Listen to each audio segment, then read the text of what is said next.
स्वागत है आप सभी का एडवांस डिग्री में। आज हम आपको क्लाइमेट फैक्टर्स पढ़ाने वाले हैं जो कि जलवायु के कारक है। इसमें सबसे पहले जो आता है वो आता है लाइट यानी कि प्रकाश। इसके हर टॉपिक को हम डिस्कस करेंगे और आपको टॉपिक वाइज सभी कुछ समझाते चलेंगे। तो आज जो आपका ये टॉपिक चल रहा है ये इकोलॉजी एंड इन्वायरमेंटल बायोलॉजी से रिलेटेड है, यानी कि जो इकोलॉजी का जो पेपर है उसी का ये पेपर है। और ये दोनों के लिए है, ये बीएससी हो या एमएससी के स्टूडेंट हो या और biology student class 12th 11th other classes सभी के लिए है। तो लाइट क्या होती है, मैंने आपको इन्वायरमेंटल टॉपिक पढ़ा रखा है। जो लाइट होती है और जो एयर वाटर पोल्यूशन सभी जो डिटेल में थे वो टॉपिक पढ़ा रखा है। तो इन्वायरमेंट जो होता है वो दो कंपोनेंट से मिलकर बना है। फर्स्ट होता है एबायोटिक कंपोनेंट और सेकंड होता है बायोटिक कंपोनेंट। जो एबायोटिक कंपोनेंट होता है वो कैसा होता है, वो नॉन लिविंग होता है, और जो बायोटिक कंपोनेंट होता है वो लिविंग होता है। यानी कि जो एबायोटिक कंपोनेंट होता है उसमें क्या आता है, उसमें ऐसे ऑर्गेनिज्म आते हैं, ऑर्गेनिज्म तो नहीं कहेंगे, ऐसे कंपोनेंट्स आते हैं जो नॉन लिविंग होते हैं, यानी कि ना तो वो रेस्पिरेशन करते हैं, ना रिप्रोडक्शन करते हैं और ना ही लोकोमोशन करते हैं। जैसे कि एयर हो गया, सोइल हो गई, एटमॉस्फेयर हो गया और जी ह्यूमिडिटी हो गई, ये वाटर होगा, इस तरीके के। जैसे लाइट हो गया, फिजिकल हो गया, केमिकल फैक्टर्स होगा, ये सभी किस में आएंगे, ये एबायोटिक कंपोनेंट में आएंगे। तो जो ये क्लाइमेट फैक्टर है या जो लाइट का जो टॉपिक है ये भी एबायोटिक कंपोनेंट के अंदर ही आएगा। तो आई होप कि आपके समझ में आ गया होगा कि एबायोटिक कंपोनेंट क्या होता है। जो बायोटिक होता है उसमें लिविंग आते हैं, जैसे प्लांट, एनिमल और आपके फिशेज हो गए, एम्फीबियंस हो गए, ये सभी किस में आते हैं, ये आपके बायोटिक कंपोनेंट के अंदर आते हैं। तो आई होप कि आपके समझ में आ गया होगा। तो सबसे पहले जो पृथ्वी पर जीवन क्रिया की जो संचालित रखने का प्राय समस्त ऊर्जा सूर्य से प्राप्त होती है। तो देखिए, जब सनलाइट जो होती है जब ये अर्थ पर आती है तो इसी से सबसे पहला जो भोजन का जो स्रोत कह सकते हैं, जो जिससे सबसे पहले फूड का फॉर्मेशन होता है वो होता है सनलाइट से, यानी कि एनर्जी से। जो प्लांट होते हैं वो फोटोसिंथेसिस की प्रोसेस करके क्या करते हैं, फूड का फॉर्मेशन कर लेते हैं। तो लाइट के द्वारा ही बहुत सारे जो ओशियन होते हैं, आइसलैंड होते हैं, बहुत सारी चीज़ें ऐसी होती है जो लाइट की हेल्प से ही प्राइमरी, आपने लाइफ साइकिल पढ़ा होगा जो, यानी कि फूड इकोसिस्टम पढ़ा होगा, वो भी मैंने प्रीवियस लेक्चर में आपको पढ़ा दिया। तो वहाँ पर क्या होता है, वहाँ पर ये साइकिल चलती है, यानी कि एक primary consumer, secondary consumer, tertiary consumer, ये सभी क्या होते हैं, ये सनलाइट से ही पहले फूड का फॉर्मेशन होता है। यानी कि प्लांट जो होता है फोटोसिंथेसिस की प्रोसेस करके फूड का फॉर्मेशन करता है, फिर उसके बाद में क्या होता है, और एनिमल उन्हें कंज्यूम करते हैं। तो सूर्य से ऊर्जा प्राप्त होती है, एनर्जी वेव्स यानी कि तरंगे होती है, एनर्जी होती है, एक स्थान से दूसरे स्थान पर पहुंचता है। इन्हीं तरंगों की लंबाई पर ऊर्जा का विभाजन आधारित होता है, यानी कि इनकी जो लंबाई होती है उसकी ऊर्जा पर निर्धारित होता है। और जो प्रकाश की जो सूर्य का प्रकाश होता है वो क्या होता है, वो लीफ पर पड़ता है, जिससे इसमें क्लोरोफिल के पिगमेंट पाए जाते हैं और फोटोसिंथेसिस के प्रोसेस करती है ये। जिसमें 83% भाग जो होता है वो पूरा जो होता है वो एब्जॉर्बेड होता है, यानी कि अवशोषित करने वाला होता है। और 12% रिफ्लेक्टेड कर देता है, जो सन से जो एनर्जी आती है 83% एब्जॉर्ब कर लेता है, 12% जो होता है वो रिफ्लेक्टेड कर देता है और 5% जो होता है ट्रांसमिटेड कर देता है।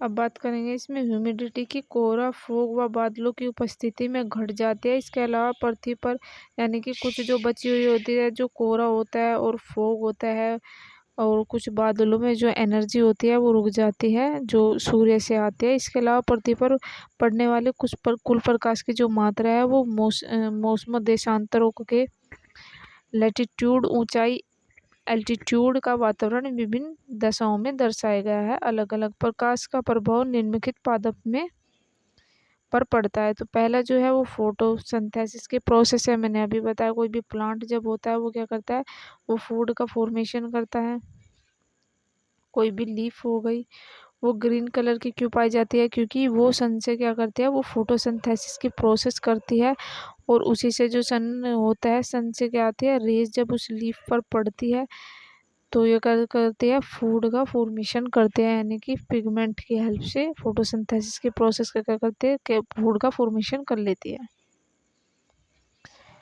इसमें हरे पेड़ पौधे का प्रकाश को विकिरण ऊर्जा के रूप में प्राप्त होते हैं तथा पर्णहरित क्लोरोफिल की उपस्थिति में कार्बन तो कार्बन डाइऑक्साइड हो गया और जल हो गया द्वारा भोजन, यानी कि फोटोसिंथेसिस करके क्या करता है, कार्बन डाइऑक्साइड और जल के द्वारा भोजन जो होता है वो कार्बोहाइड्रेट का निर्माण करते हैं। इस प्रकार की विकिरण ऊर्जा रासायनिक ऊर्जा में परिवर्तित हो जाती है और सूर्य का प्रकाश जो होता है वो 7 रंगों में, जैसे बैंगनी, इंडिगो, नीला, हरा, पीला, नारंगी, लाल से मिलकर बना होता है। इनमें से लाल व नीला प्रकाश संश्लेषण, यानी कि जो नीला और लाल होता है, जो लाल रंग होता है और नीला, वो क्या करता है, वो फोटोसिंथेसिस करने में प्रोसेस में फोटोसिंथेसिस की जो प्रोसेस होती है उसे करने में हेल्प करता है।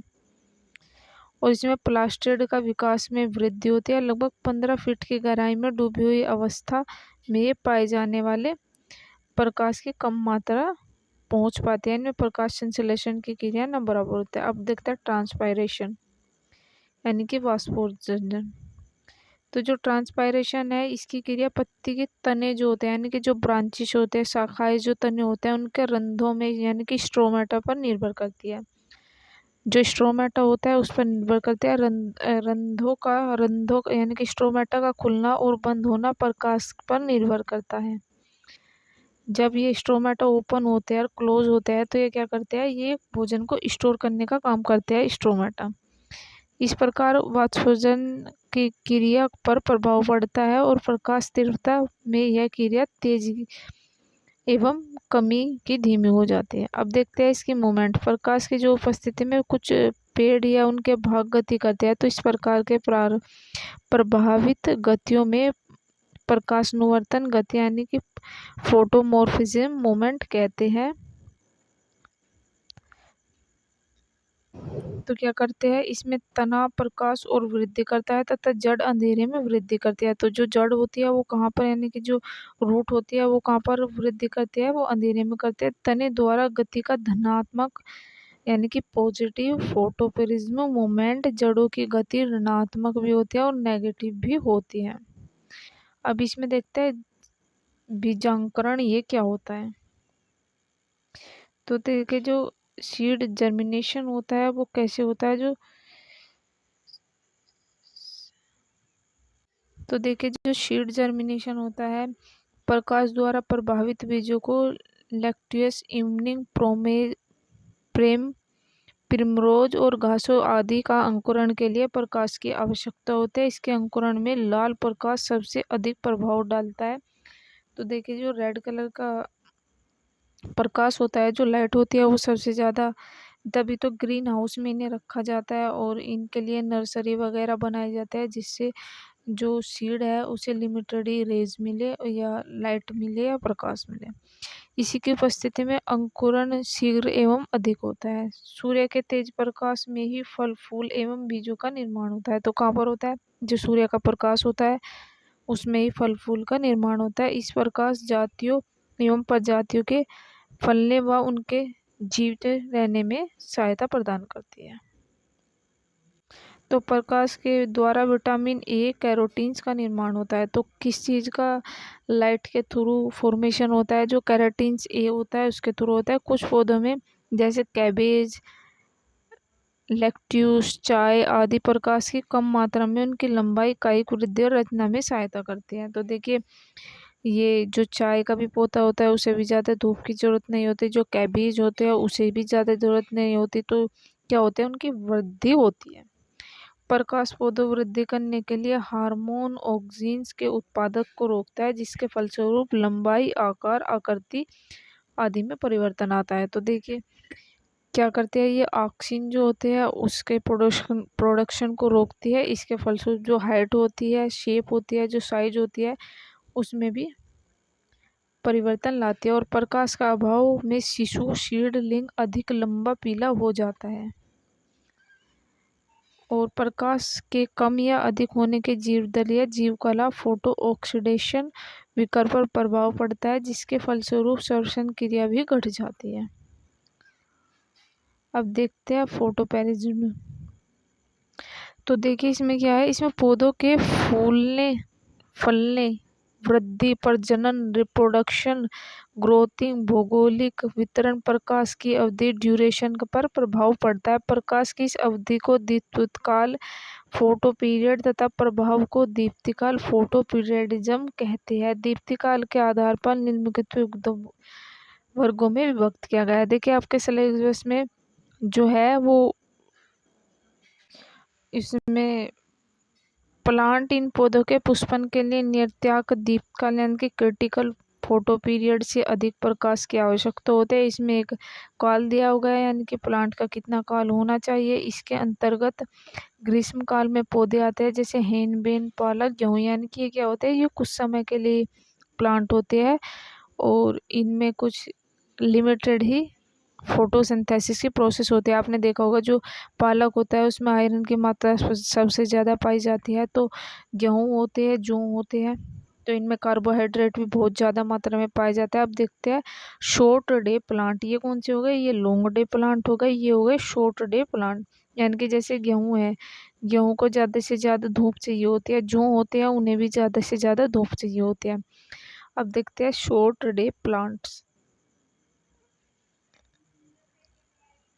जो शॉर्ट डे प्लांट हैं, इन पौधों के पुष्पन के नियंत्रक दीप्तिकाल में कम प्रकाश की आवश्यकता होती है। तो इसमें क्या होता है, इसमें कम आवश्यकता होती है, प्राय जाड़े ऋतु में होते हैं और बसंत में पुष्पन करते हैं। उदाहरण के लिए सोयाबीन और जेंथोनियम।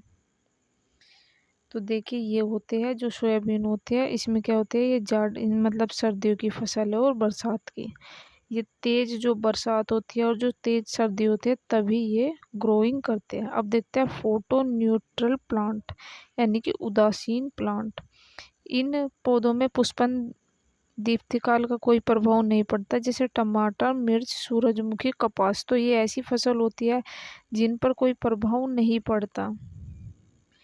प्रकाश के आधार पर पौधों के वर्गों को प्रकाश के आधार पर दो वर्ग में बांटा गया है। पहला जो है वो है प्रकाश प्रिय या सूर्यतापी।